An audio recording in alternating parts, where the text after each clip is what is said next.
In today's video, we are going to show you how to import a bank statement CSV in Xero. Let's begin. Now, the first thing that you need to do is log in using your credentials.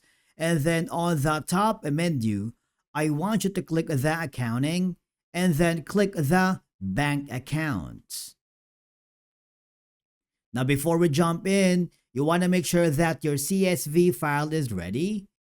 Now scroll down until you find the import a bank statement option, which is gonna be this blue button right here. I want you to click on it because this is where the magic happens. All you have to do is click the upload button. You can drag and drop your file or select manually in your computer.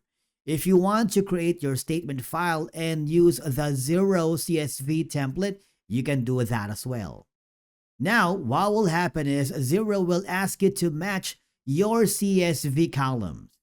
Okay, check everything here, click the next button, and of course, take your time here. This part is important to avoid errors later. And click the complete import.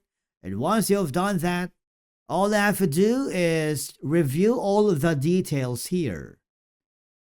Scroll down until you find all the information is correct. And once you've done that, you can simply head over to the reconciliation report so you can match the transactions, categorize expenses, confirm everything is accurate. And basically that's it for today's video on how you import a bank statement in CSV format into Xero. Thank you so much for watching. We will see you again in the next video.